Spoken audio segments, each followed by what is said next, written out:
Hello, hello, hello, hello, everyone. Um, Thank you for joining us again today. My name is Richardo Jackson, and thank you for joining us on another episode of Campbell Talk.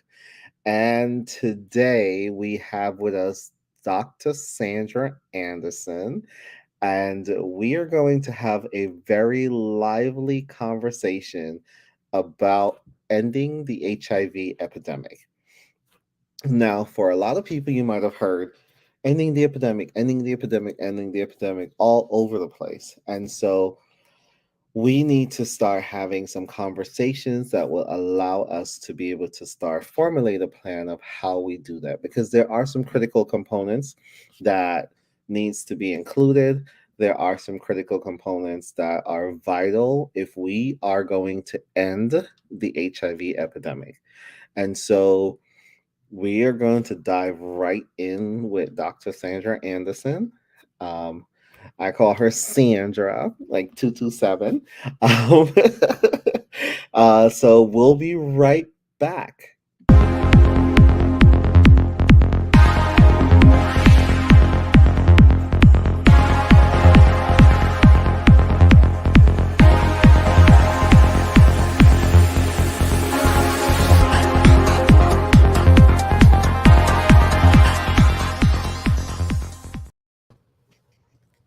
Hi, Richardo.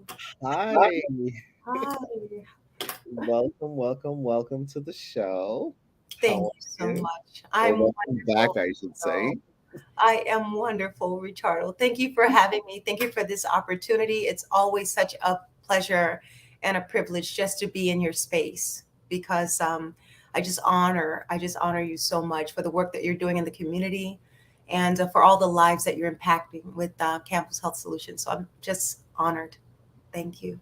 Thank you. And I really appreciate you coming on the show today. Because we really want to start to chisel away at this ending the HIV epidemic. And so, ladies and gentlemen, you're hearing it live. This is the lady who has coined the term we are in it to end it. Yes. So, if you're not in it, if you're not in it to end it, Hmm. what Question are your you, motivation. You what are you must doing? What are we you must question our motivation what are because you we have no time to waste. It's been 40 years and we're still in epidemic proportions with this disease, HIV, and we're still losing precious lives. Just last week, 27-year-old female, one of my mentees, very good friends, and she lost her life not because of HIV, but because of stigma that didn't allow her to continue on with her antiretroviral medication. And unfortunately, she stopped taking it and she felt the gale force winds of discrimination in her family and outside of her family. Discrimination is still very real, Richardo. That is crazy. It's one of the reasons and one of the things that we do here at Campbell Health Solutions, which is we provide individuals and families with educational services and resources that support them where they are, but also to help them to have those conversations with their families. Mhm. And so, if you are a person who is newly diagnosed and you are um, need to talk to someone about your status or need help with talking to or explaining to your family members, please, please, please, the information is down here. I was looking for my camera down here. It's right there. I see. um, please give us a call at the 561-208-6595, and we'll get you connected to some services and some resources. So Absolutely. it's really sad to hear that. It Stigma. was it was heartbreaking. It was heartbreaking to see her video, and she spoke. She actually spoke on Facebook, Richardo, about her experience, and she spoke on a YouTube video, and you can see that video. It's absolutely heart wrenching when you hear the story of how her family was treating her, made to eat on a separate plate, use a separate utensils to eat with. We're in 2022, and she just lost her life. Guys, you're right. We're not talking about 1980s. We're not talking about 1990s. We're talking about 2022, and this is still happening. Yes, We have so much information out there, so much resources out there, and this is still an issue today. absolutely, absolutely. And the sad thing um, is that Hosea 4 and 6 says we perish from the lack of knowledge. And that's what we're lacking in our communities today. We're lacking that basic knowledge and understanding because for many of us, Richardo, we're stuck. We're stuck in a stage and an age of our development. And until we go through our own healing journey, we will stay at that stage and that age. For many of us, that was 5 years old. For many of us, that was 6 years old. For me, it was 7 years old because at 7 years old, I went through childhood sexual abuse and I experienced multiple ACEs. And ACEs are adverse childhood experiences. And it's a very common story. But until we understand that we get stuck there, it's not enough for us to act like nothing ever happened. And we've done that, right? Because that's the mantra, Richardo. What goes on in this house stays in this house, right? We've heard that before. But until we understand that when we go through these types of family dynamics where we've been wounded, we've been abused, but we don't call it abuse, and we didn't call it abuse. We perceived it to be normal. And I tell you, we are living still unto this day in that normalized dysfunction. And it plays out in every facet of our society. But it's deadly when it comes to these social determinants of health and when it comes to HIV. We take for granted that these modern day medications of antiretroviral therapy, we take it for granted that this saves our lives and it has saved our lives. And so when we experience what this young woman experienced in her family and in her culture, um, it's it's beyond heartbreaking. I have no words because that could have very well been me. I've lived 30 years, Richardo, HIV positive, diagnosed 30 years ago with a CD4 of 2, which was AIDS at that time. And I don't think we understand that. We don't, it's hard for us to wrap our mind around that, of what that looks like. And until we educate ourselves, Richardo, we will stay stuck. Mm. See, and that's what a lot of people don't understand. It's just there. In order for us to really get to a place where we can end the HIV epidemic, we need to attack it from multiple points. It's not just, oh, we're going to offer testing. It's not just, oh, we're going to offer education. It's not just, oh, we offer medical care. There are all these other things that are a part of that. The Absolutely what languages, how that information is interpreted, right. our family, the family history, the intergenerational relationships that we Mhm. have within those households. All of that impacts how people receive information, how people access information, and how people utilize those information. So tell us, what do you do, or what is your goal that you would like to see in Palm Beach County? So I am the minority AIDS coordinator at the Florida Department of Health, and I am so grateful to have that position because I'm able to um, start programs. And right now, ROAR is one of those programs, Raising Ongoing Adherence and Resilience. And this is a psychosocial program. This program works behind the scenes, if you will, of the HIV epidemic, but at the same time, it's getting to the underlying problem. The underlying problem that I'm seeing from my therapeutic and also spiritual perspective is a lack of emotional intelligence.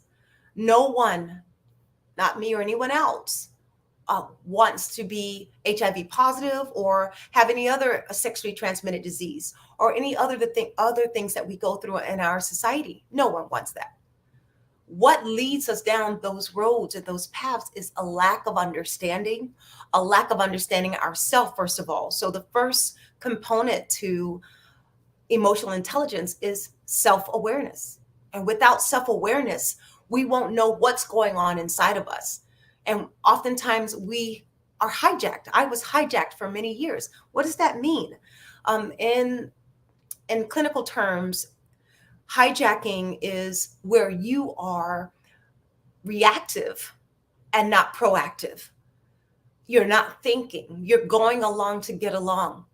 And we normalize that, right? Because we get these coping mechanisms that allow us to adapt and assume the position.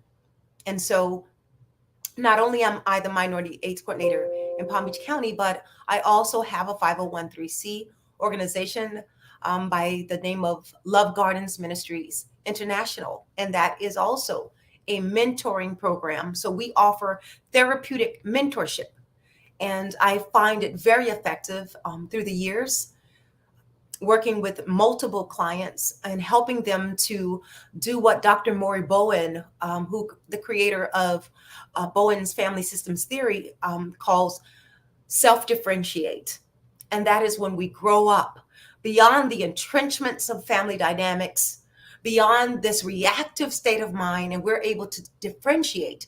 And another word for that is just self-master. You are so in control of your decisions that you're no longer hijacked either by your family dynamic, by wounding, by unresolved trauma or grief. And we all have different levels of unresolved trauma and grief that we have experienced in our own lived experience. But how many of us know or are self-aware that this is what's driving that behavior? And then how to self-regulate from that, which is the second component of emotional intelligence. And then third being motivation, fourth being empathy, which is very important, especially during this time. We know that gun violence is the number one cause of death among our youth today. And though that may not seem to have anything to do with HIV, everything has to do with HIV. Because why would we put ourselves at risk for any type of determinant? And these are things that we need to talk about. And I think it's complex, but I think we have strategies that we can employ to address these complex issues. If we are teachable, we're reachable. And this is something that I always say in my therapeutic practice. If we would just humble ourselves and be teachable. Dr. Paul Hegstrom, my amazing counselor, who have since went home to be with the Lord, said, if you're fixable, if you're teachable, pardon me, it's fixable. And if we're just teachable, and I had to become teachable, and it's hard to become teachable when you don't even know yourself, right? You're not self-aware. And I wasn't. For many years, I wasn't self-aware. And so I went on my own healing journey with counseling, cognitive behavioral therapy, trauma-informed cognitive behavioral therapy, because I went through a lot of trauma that I wouldn't call trauma, that we don't say, oh, this is trauma. We call it life, especially when we've seen it played out generation after generation after generation. So let me ask you a question. How many of you grew up with abuse in the family? Let me back up, because many of us won't say it's abuse, right, Richardo? We, No. we won't rat our families out like that. We have what's called familial loyalty. So we are very loyal, right, to our family, and we won't call it that. We'll placate it, and we'll kind of soften it to make it seem like it's something that it wasn't. But for many of us, especially from my generation, to be disciplined in a way that we were disciplined, to be touched in ways that we were told what goes on in this house stays in this house. So we're not to talk about those private touches, right? Those behind closed doors touches and those behind closed doors treatment. We grow up with that. And then we adapt to survive, because every organism is created to survive. So we will have these maladaptive coping mechanisms that we will just instinctively cultivate within ourselves to help us to survive. So, to survive, what am I going to do? I'm going to go along to get along. I'm going to smile when I feel like crying. So, let me ask you, what have you gone through? Did you go through a divorce? Have your family divorced? Or maybe you never even knew your father. Maybe your father was never in the home. My father wasn't in the home. And we normalize this, but it's not normal, right? And so it manifests in our lives. It will manifest, and we call them stirbs. So James and Friedman wrote this amazing book called The Grief Recovery um, Manual. And this grief recovery speaks on stirbs. So, what are stirbs? They are short term energy relieving behaviors. The top five stirbs are eating when we're not hungry, because we're grieving and we don't know what to do with that grief, and we don't even know that that's going on. So we will overeat. The second one is shopping. And so we will shop and we won't need anything. We call it retail therapy, right? And we'll do that without needing anything again. And the next one is sex. And we'll use sex to relieve this anxiety and this energy to make ourselves feel better somehow. But again, that is not healthy because it's not coming from a healthy place. We're stirring out. These are short term energy relieving behaviors. Another thing we will do is exercise to excess. So you will know if every time you get upset and the first thought is to eat, to drink, to exercise, to have sex, to go shopping, to do something, and instead of managing that, instead of self-regulating and managing those emotions and not going stirred out, then we won't know ourselves and we won't know what we're dealing with. And if I don't know what I'm dealing with, Richardo, will I know how to self-regulate? Nope, Exactly. absolutely not. Wow. Let me Exactly. just, you know what? I'm going to put up again, and I just want to put this out there. So if you would like to get in contact with Dr. Sandra Anderson, um, please, her information is here, sandramariaanderson.com. Check her out. Her contact information and everything is there. Um, Definitely, as you can tell, she is just loaded with tons of information, tons of resources that can benefit from the community, and that's why it is so easy to have her on our show, because she just speaks from so many different, like different outlets, different faucets, I should say, that can just keep pouring and pouring and pouring, not only into us, into ourselves, into our individuals that we're working with, but also into the community. And so that's what we're doing right now, is just pouring that information out there. So what I need from you to do now out there in Facebook land, YouTube land, if you are watching this, please go ahead and share it, like it.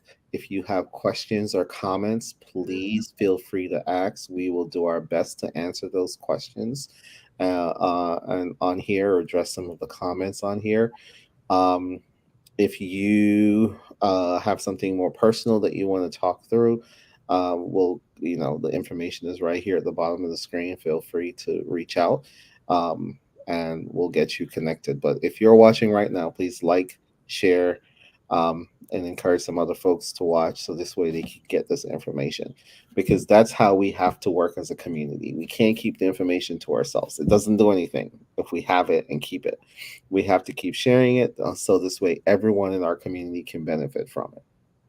And on a lighter note, before we dive a little bit deeper, I also want to share something. So you just walked me into that, Richardo. You said if you have great information, don't keep it to yourself. So happy birthday to you again. Happy birthday to you. Happy birthday, dear Richardo.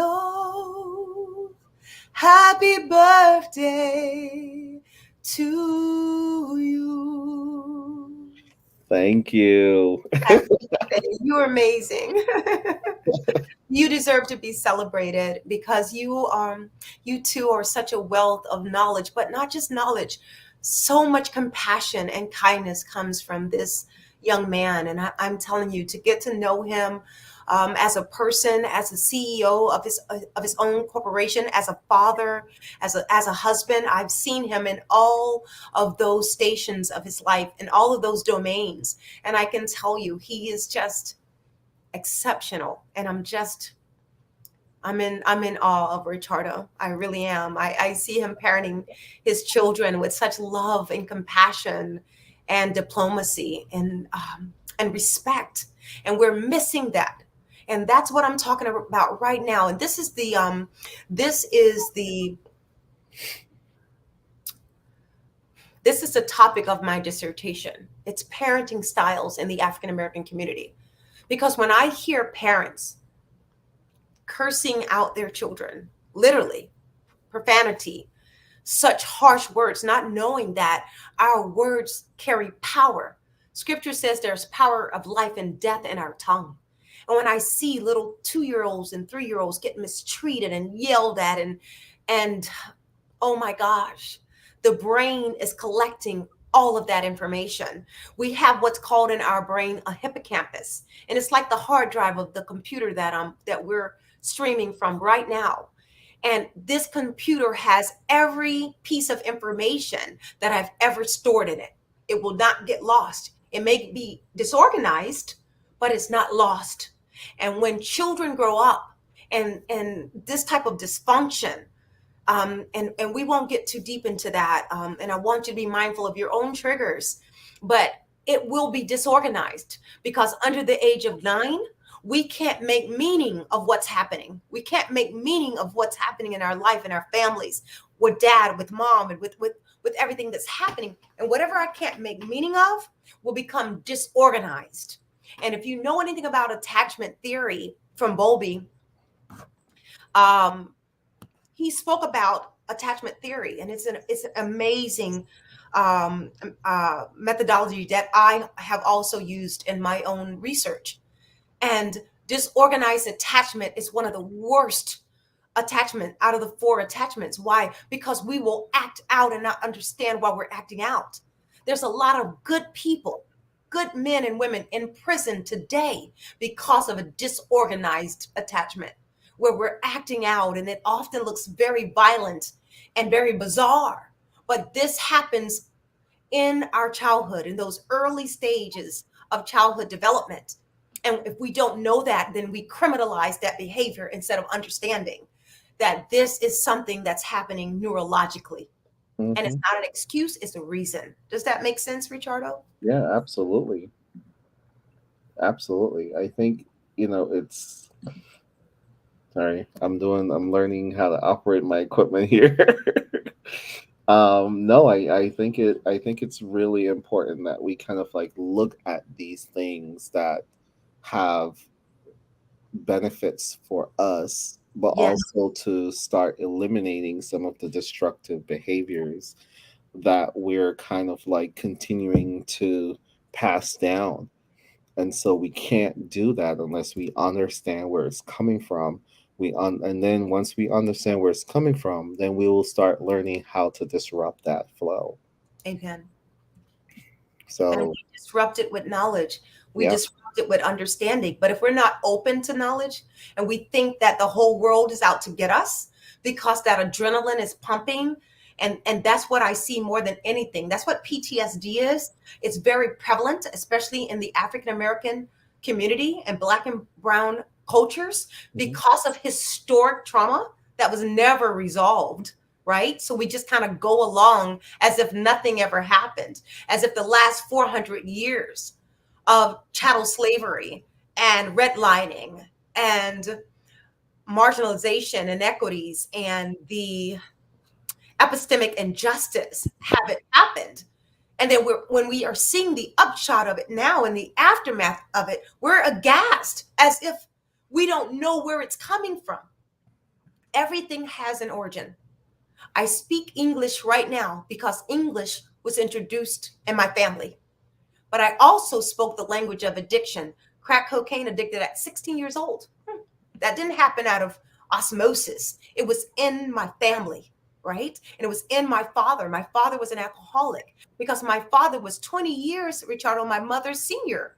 And so he was there with the black and white signs. He was there being called the N word, which we now normalize that dysfunction as if it's a term of endearment, or as if it's some type of fraternity or brotherhood, and it's most definitely is not.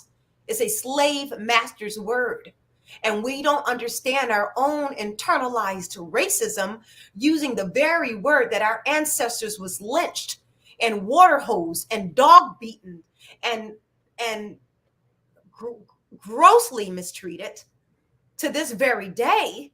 And we don't understand how we have been so pathologically and psychologically annihilated that we're using these terms. Only race in the history of mankind that's using the same terms against each other, because we're seeing each other from a very distorted lens. And I'm seeing my brother, the one who looks like me, in this very distorted lens, as if I am the slave master's son now. Now Mm. I become the slave master and I treat you this way. And that's why violence in our communities are astronomical, astounding violence for decades upon decades. And we go along as if this doesn't have an origin. And that's because of the lack of repair and redress from And I this know, and I to know, America, from the United States of America. We have unfinished business. yeah, and I know that someone or some people or somebody might watch this later on and say, we're talking a lot about like slavery and social justice and whatever, but we have to understand that social justice is across everything that we do, Yes. and social justice applies in different areas and different aspects, and there are social health care injustice because there are people who don't have health insurance. There are people who don't have access to adequate medical care and treatment, and there are people who don't have access to get to those care and treatment. And so, when you talked about like redlining and you talked about some of the other systems that are out there, people might it's easy to look at that and say, that's not an issue in healthcare. But before the show today, I got an alert from one of the news links that I signed up for Mhm. that the pediatric um, I was about to say academy, the pediatric association, like the doctors who does that whole pediatric book, are now actually revising and scrutinizing all of their their their policies and trainings and things that they've recommended all these years, because they're understanding how a lot of that is based in racism, or that's based in biases based on one particular race. And so, I think one of the ones that we use today is when we look at some of these baby charts. Oh, wow. I remember taking our son to the doctor and he can never be on that chart. And I just was like, this doesn't make any sense. And then I had to say, you know what? I understand why he wouldn't be on that chart, because when this was created, they created this based on all the white babies, not the black and brown babies. So it makes sense. So it just stood out to me today when I came across that, because it's like, wow, they're really scrutinizing all of these things now and rewriting and revising so much. If they do a 100% objective process, that would change a lot of things when it comes to pediatric healthcare. Mhm. Absolutely. Across the board, Richardo, Yeah. across the board. So if it's playing out there, if cultural incompetence is playing out there, right? Even Hmm. when it comes to the physiological makeup of your son, then how much more is it playing out in every single echelon of society? It's playing out across the board, from Absolutely. healthcare to the overdiagnosed of Black and Brown people. We're diagnosed with mental health issues and not trauma. But we're seeing that right now. As soon as a kid gets placed in foster care, they're automatically labeled what? ADHD. They got all these different labels thrown at them. Yeah, Where if they weren't in the system, I mean, some of it is warranted, not all of it is warranted. But at the we're same time, overdiagnosed. how are we labeling people without even giving them the opportunity to go through an assessment? Absolutely. And the assessment, like you said, is not based on the criteria of a culturally competent practice. So practitioners are not culturally competent and they don't know because, like you said, when the DSM 5 was first set up and established, it wasn't established for Black and Brown people. Hmm. Freedom wasn't established for Black and Brown people. So if freedom was not established for Black and Brown people, then why would every other working system that we see today fit the criteria or fit the lived experience of Black and Brown people? It doesn't fit.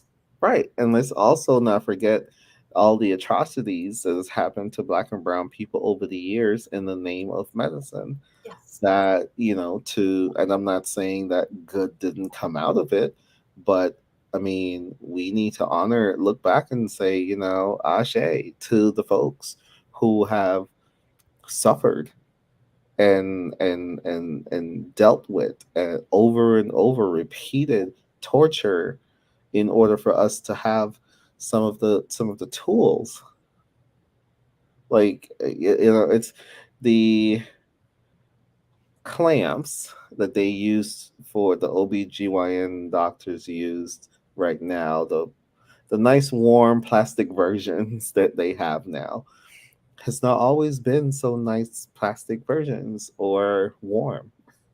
They had to rip into slave women to come up with the right Yes. range and motion to do what they need to do.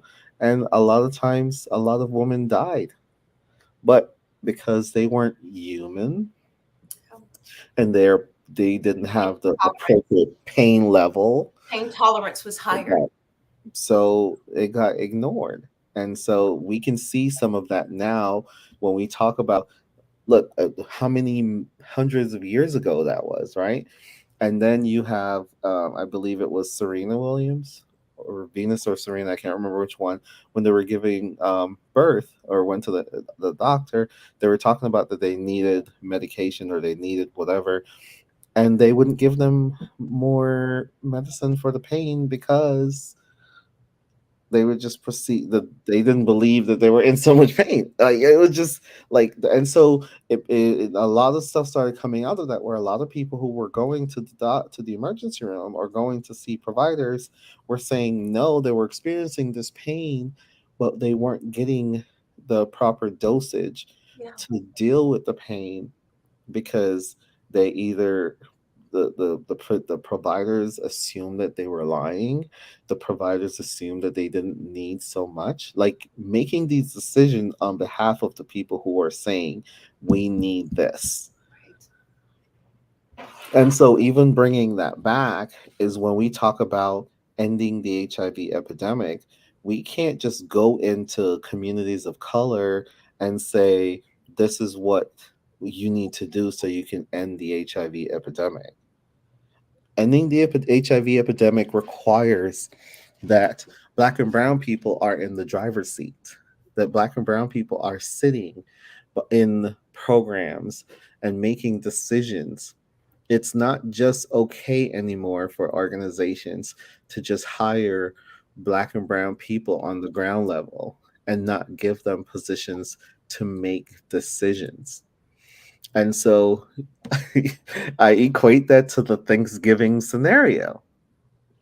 And the Thanksgiving scenario is, if you sit at the kiddie table during Thanksgiving, a plate comes to your in front of you with food on it. You Mm-hmm. didn't get to put whatever you want on it. You get to eat a Thanksgiving meal, but you didn't get to put what you want on that plate. So now you're left with eating whatever is on that plate. And if you don't want it, then you may not have any other options. Yes.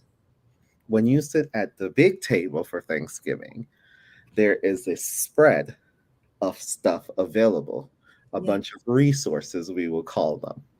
And then you get to choose which resources you would like to be on your plate.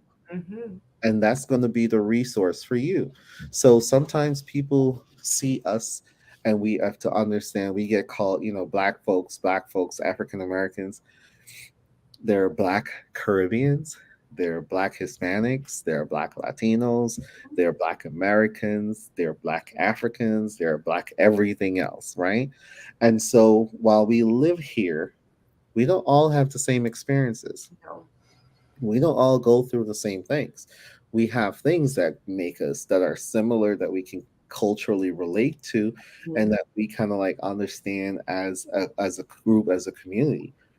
But what that looks like on an individual basis, what that looks like as a group of people from a particular country is very much different Yes. than sometimes what the people from the other side see, right? They go, oh, look, black people.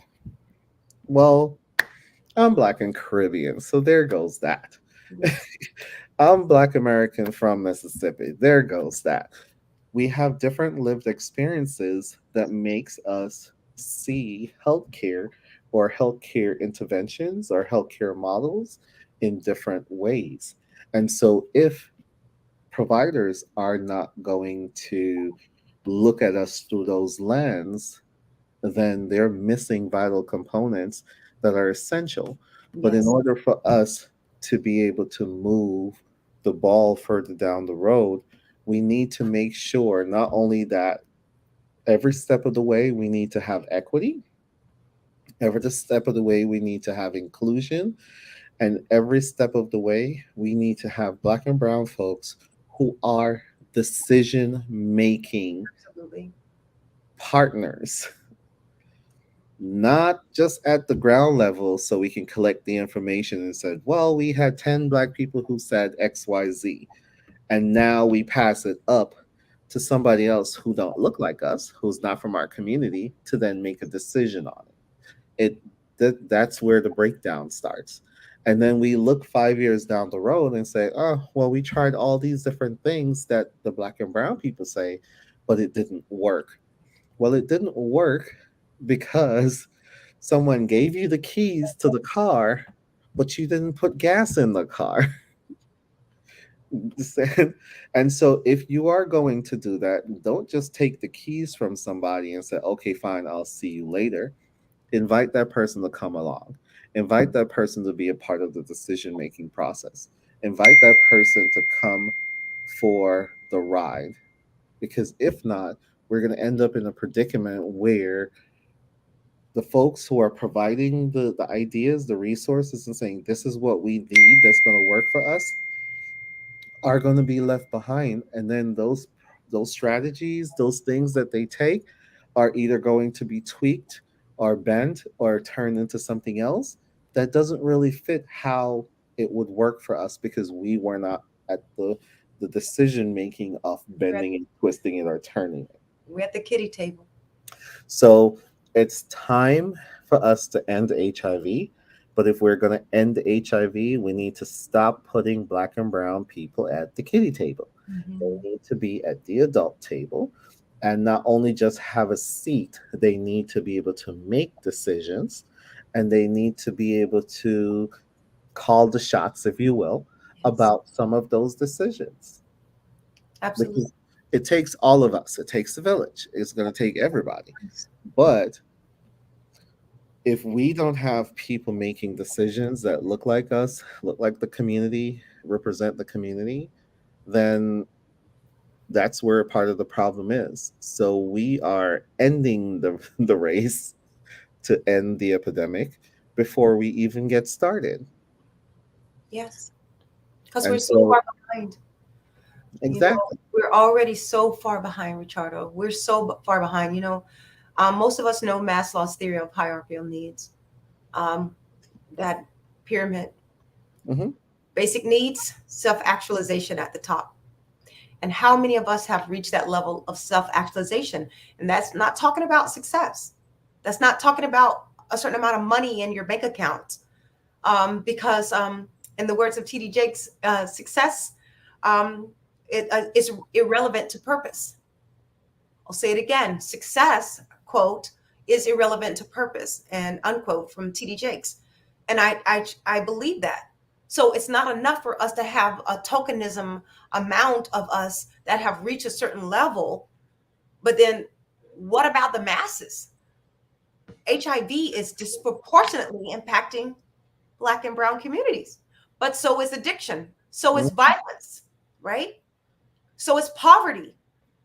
And I got to tell you, the number one social determinant, Ricardo, that I've found is racism.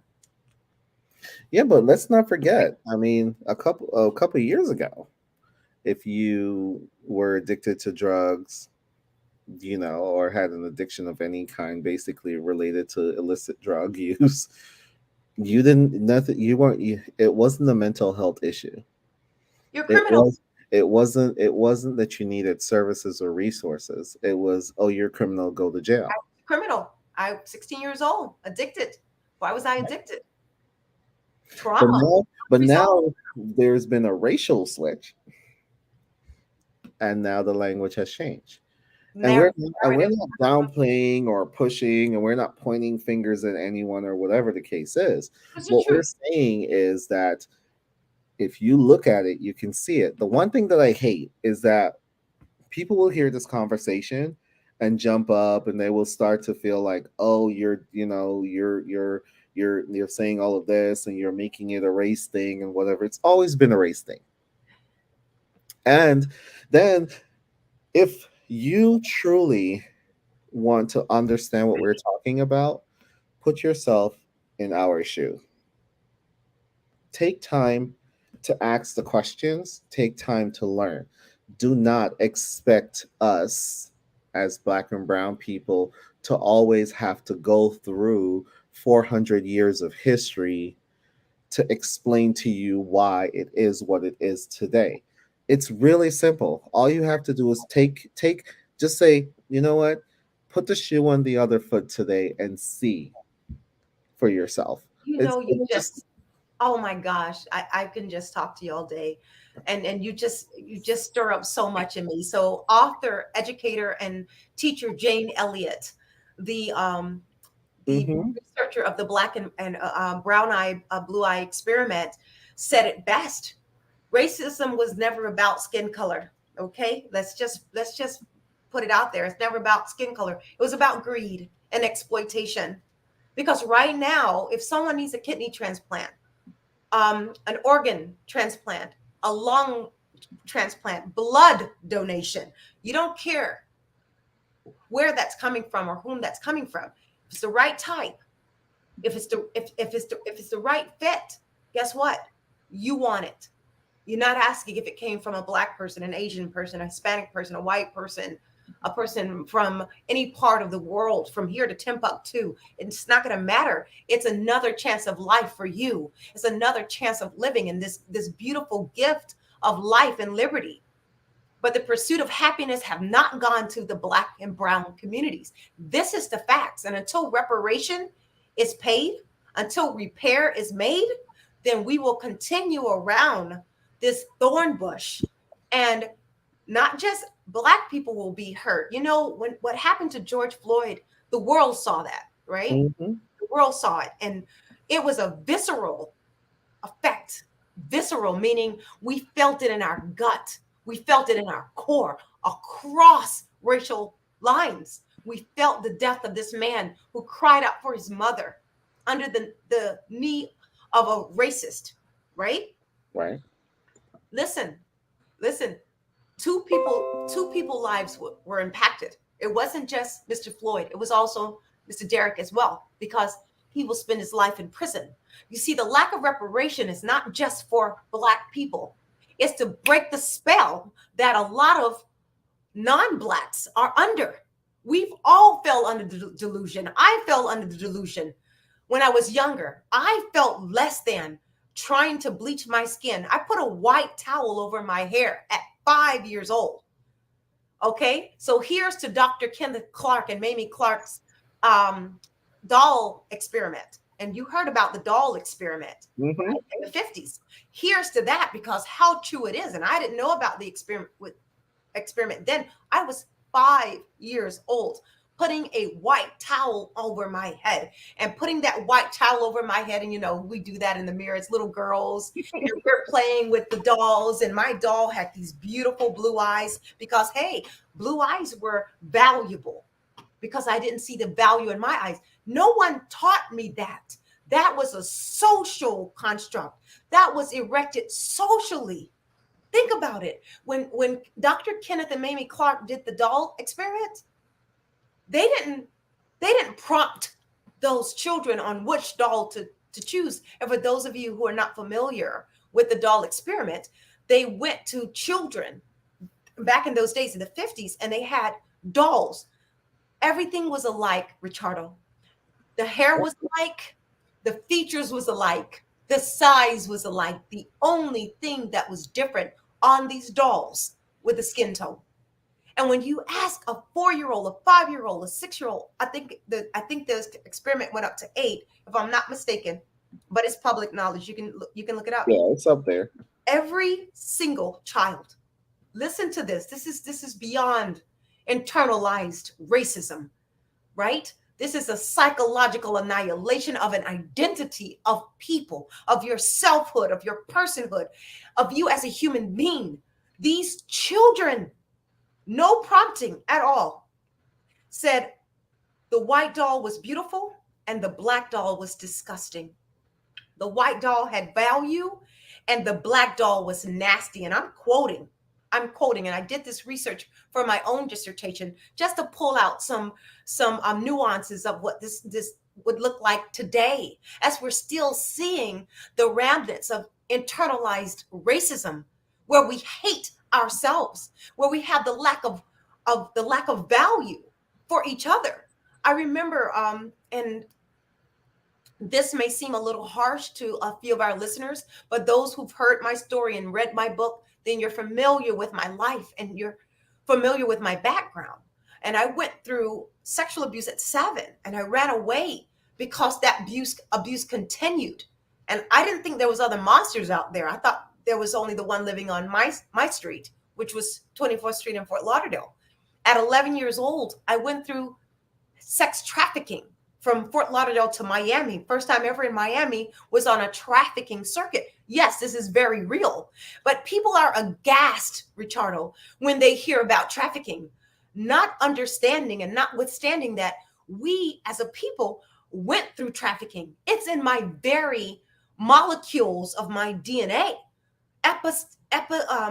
Epigenetics, the research in epigenetics teaches us that the DNA and certain molecules go from third and fourth generations past. We were trafficked to this country. So my trafficking at the age of 11 and going through sex trafficking, by the way, picked up by 2 African American men. I had no reason to distrust 2 African American men that could have been my brother, my uncle, my cousins, and then sold to a white man by the name of Edward at the age of 11. Look at this. Look how this plays out generation after generation. There is nothing new under the sun, Ecclesiastes teaches us. Okay? Spoken by the wisest man the Bible says ever lived, King Solomon. There's nothing new under the sun. These are real atrocities. These are real lived experiences. And what's more real than anything right now in the year of our Lord 2022 is that the lack of reparation keeps us right here where we are. We are owed, as descendants of slaves in this country, reparations. How would you like to work a year, Richardo, with no pay?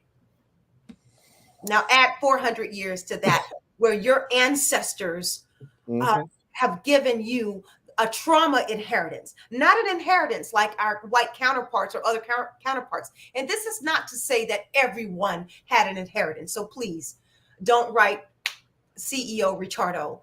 We understand that there are many races that have gone through not having that type of inheritance. However, here in America, with a race that helped build America, to the superpower that it is, where inventions and strategies and recipes have been stolen and exploited to this very day, and the wealth are not given to those descendants, the work was not given to those descendants.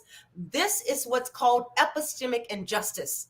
And no matter how you placate it, no matter how you want to wrap it, it is the truth, because most of the wealth in America today, most of the people who are going to Italy and France and traveling the world and living the way they're living, not all of them are self-made. A lot of them have built their life and their families upon generations of wealth. Like African Americans have built their life on generations of poverty, Jim Crow, redlining, segregation, discrimination, and to this day, racism that is absolutely still exploitive, still traumatizing. And in the words of Jane Elliott, the amazing Jane Elliott, she said, if you don't want it for yourself, and I quote, how can you stand by and allow it for your fellow human being? Mm. I remember seeing that video, and that's usually the case. I think that when we look at certain things, we have to look out there and say, hey, how do we create greater access? How do we do this? But understand and looking at it from a certain standpoint of saying, let me look at in terms of like who I am in the struggle and kind of like how can I best serve this process without necessarily being out front, without necessarily going and chomping it up, without necessarily being this person, to that's leading the charge. And so sometimes when people hear that we need to have um, more people who are decision making, who have decision making authority within organizations, within governmental systems, within county systems, and the list goes on and on. People think of like, oh, I guess we have to go and hire these people, or we're gonna have to this. No, Find them. it can happen. It can happen. It is happening. It's happening right now today, Richardo. And I'm very happy to say that a lot of people are understanding that it behooves this country to make amends for its original sin. It behooves this country. Sorry. Yeah. And it can happen. And I think it's just people have to be, it happens during your hiring process. It happens, we all have, everyone have biases. How you manage those biases is important when you're looking at making sure that you're creating equitable environments for people to work. Then you have to take away your biases from that. You have to take away your prejudice. You have to take away your own personal whatever it is. You need to leave those at the door. You can't be objective if you're carrying all your baggage into the room. Mhm. And so you have to also look and say, from my perspective, what is best for the community? I am not always what's best for the Caribbean American or Jamaican American community. I am not always what's best for that in conveying a message. Mhm. I'm not always what's best for, you know, black men. Or I'm not always the messenger or the best messenger for black fathers or black families. So we have to sometimes step back and see best who's the best messenger, who is the best person to represent or to be at the forefront of some of these different projects, some of these different tasks, some of these different strategies in order for us to continue to chip away at ending the HIV epidemic. And if Yes. we don't do that, then we're going to continuously be spinning our wheels Yes. year after year, 5, 10, 15, 20 years from now, saying, what didn't we do in 2010? What didn't we do in 2020? What didn't we do in 2022 that we could have done differently that would have led us here? Yes.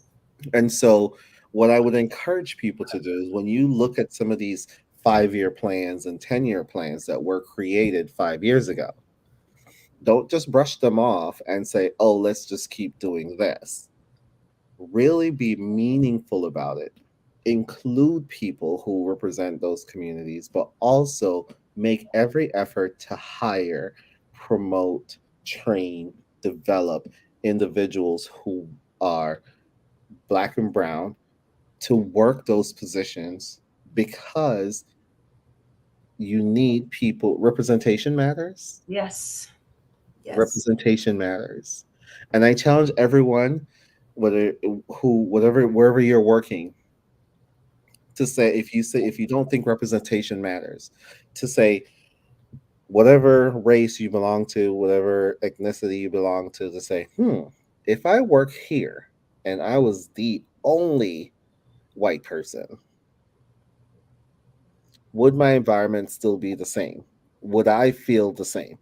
Or if I work here and I'm the only person who's Hispanic or Latino, would my environment be the same? And so on and so forth. And as you start going through that, that's you putting yourself in somebody else's shoes, right? That's Without, EQ. You're speaking EQ right now. That's a high level of emotional intelligence. And that's what most of us um, need to want to strive for. And that's what you're speaking right now. Very high level of emotional intelligence, which, how many of us really intentionally strive for what you're saying right now. It's a high level of maturity. It's a high level of understanding to want restorative justice, hmm not just for me, but for not just for one race, but for all of humanity. We're one. We're the human race. In my book, I wrote about this when 9/11 happened, and I drove to New York, first time ever. I drove to New York because I wanted to pay homage. I felt that deeply from Fort Lauderdale to New York. Stopped only when I got to Virginia because it was a hailstorm in Virginia. But I needed to pay homage because when I saw the scenes of 9/11, and most of us know where we were at 9/11, right? And I remember seeing those scenes of gray soot and ash raining down on on New Yorkers and others. I I said, this is what hate has brought us to. Because I do believe that when the Lord says, don't be deceived, I'm not mocked. Whatever you sow, you're going to reap that. We have to be careful what we're sowing in our as individuals, as families, as communities, but also as a nation. Also as a nation. Because when I drove there and I saw they were just rebuilding the area, the site where the towers were. hmm Chardo, I just remember tearing up, and I mean tears running down my face, thinking about all those lives that was lost. But at the same time, I remember thinking, for one time, and from a moment of time, similar to the Civil War, no one cared what skin color you were. Couldn't even tell because we all looked gray that day. Everything was covered in gray. Cars, every person. We didn't tell, we didn't care what your sexuality was. Didn't care. Didn't matter. Didn't care whether you were Republican, Democrat, undecided. We didn't care. We cared about saving lives and pulling people from under rubble and saving babies and children and mothers and fathers, trying to get people home to their families. And unfortunately, not able to get everyone there. We lost thousands of lives that day. But look how united we were. Why does it take a Tragedy. tragedy for us to realize that we're one? We're all the color of tears, and we're all the sound of laughter. Think about it. Look at a tear. What color is it? Listen to a sound of laughter behind a screen. What color is it? Stop it already. We are the human race, one race. God forbid you would ever need a blood transfusion or a organ transplant, and that life-saving organ comes to you. That life-saving transplant comes to you. I believe it bears repeating. I've said it before. You don't care. It's a chance at life. It's a chance to see your loved ones again, to see the sky again. We need to break the spell. It's a spell that we've all been under. The spell of racism, the spell that we're somehow different because of the color of our skin. We are one people, one race, the human race. Jane Elliott said it best. I just love that woman. So I've probably mentioned her name like 3 times because I've seen almost every documentary, read her books. My third year in my doctorate program, read a book from her, and she's just a phenomenal human being. She gets it. She gets it. A blue eye, blonde hair woman, and she speaks with such power and conviction on this matter.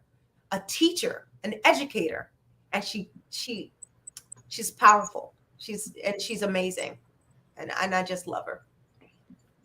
No, listen, I was living in New York City at the time of 9/11, so you just took me back, and although it was like over 20 years ago, it's still fresh in my brain right now. So it's just wow.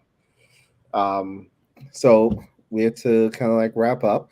Clear this conversation has just been really awesome, and it's only the beginning of conversations. So you're likely to be back on this show pretty soon, talking about more ending the HIV epidemic, and you Maybe know, we'll get to diagnose by that time. Diagnose, treat, prevent, and respond. Our right, plan to end the HIV epidemic is to diagnose.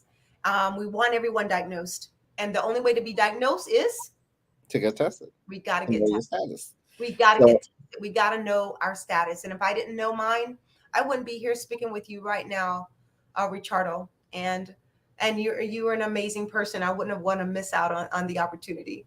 So I'm you, so happy that God not only spared my life from being so sick with the CD4 of 2, but He preserved my life, and He gave me an amazing people in my life, an amazing spouse, amazing uh, community of people that rallied around me to help me understand that I was not doing my community a service, saying I'm going to take all my secrets to the grave. And when I say secrets, I mean everything that I told you from 7 years old to 11 years old to crack cocaine at 16, addicted, arrested on national television at 18 years old, was a felon at that time, became a felon because of the war on drugs. Today, I'm so proud of you, Richardo, because you make room and you provide a platform for these types of dialogues that people can really lean into and start to gain a deeper understanding. And you're so brilliant in the way that you do it, and in the way that you continue to challenge us. You continue to challenge us, to challenge our thinking, and to challenge the way we respond to not only the HIV epidemic, but also to solutions that's going to bridge the gaps that are burgeoning in our community. So I just want to thank you for the opportunity. no, I want to, thank you for being on the show. Thank you for just sharing with us and lending your thought to this process. We can't end it in one conversation, that's for sure. And if we can't end it in one conversation, it means that we can't end it in one strategy, and we Yes, can't just end it in one sweep. So, but we all have to work collectively. We all have to make sure that if if you are a if you're not a black indigenous person of color working within any institution, and we are trying to end the HIV epidemic, you can also actively make sure that the voices of black and indigenous people of color are included, that not that resources, when you're advocating for resources, to make sure that those resources are there, not only just to provide services, but to identify and hire, train, build, develop from within people who are black and indigenous, And so this way you can, so this way your organization can be richer, so this way your programs and your strategies can be stronger. But if we keep just everyone playing to their side of the fence and just sitting there saying this, we can do this, and keep brushing off the same model year after year, we're never going to get to a place where we end the epidemic. We're going to be here 10 years from now saying the same thing, having the same conversation. And frankly, I'm over it. I'm tired. I'm over it. I'm over it. I am so done. Okay. Another HIV testing day is coming up. Another long term survivor day is coming up. When are we going to get to the point where we say, let's celebrate the end of HIV? What would we call that day? I don't know. The end of Well, HIV day. I call it life at the end of the tunnel. So Melvin Wright, he is a fighter for HIV. He works in Deerfield at Deerfield High School, and he collaborated with myself, Skylar King, with Speak Out Club. So we have Speak Out Club for the youth. So I think we are making progress. I really do. But like you said, and you said it best, we'll be 10 years from now still doing the same thing. So we have to get out there in blue ocean. And blue ocean is a term I learned in my master's program. And I tell Rachado he's definitely in the blue ocean. And that's out there where these strategies are being implemented. And we're able to see data that proves it's working, that these are effective, and that we're having favorable outcomes because of what we're doing. So we're finishing up a book. That's called Life at the End of the Tunnel, Ending the HIV Epidemic. That book is almost done, and that's Melvin Wright and myself. And I'm so excited about this process because it's been about a year, a little bit more of a year that I've been writing and just finishing up this book now. And so that book speaks about HIV as in the after effect of that, if you will. You know, the Lord tells us, speak those things that are not as though they were. So it's Mhm. like we're speaking it, it's over. We're speaking the end of it. And I want the end to come because we've self actualized and because we're protecting ourselves and we're valuing ourselves. Because no one who values themselves puts themselves at risk. I didn't value myself. I put myself at risk. I was an addict. I was hurting. I was going through a lot of trauma. We all have a story. We all have a story. We all have our own lived experience. But I truly want us to see that human value for self and for others. That's where we start to end the HIV epidemic. Because when you're positive, you will make sure that you're on your medication. U equals U, which means undetectable equals untransmittable. I cannot transmit my virus. I have not. 30 years, zero transmissions. Married, children, the whole nine, no transmissions. Because I value myself to make sure I'm on my antiretroviral medication and that I'm not transmitting. I can't transmit. You cannot transmit the virus if you are on your medication and you are adherent. So I want you to have optimal adherence. And then problem is we have uh, over a million people who don't know they're HIV positive and they're HIV positive. So we need you to get tested. We need you to know your status. And that's how we end the HIV epidemic today. Right there. That's how we Mhm. end it today. Know your status and then proceed accordingly. And end stigma. HIV stigma, I've been coming for you for a while now. And as far as I'm concerned, you're over. You're over. You've It's taken one so too many lives. You've taken hmm one too many lives, and it's over.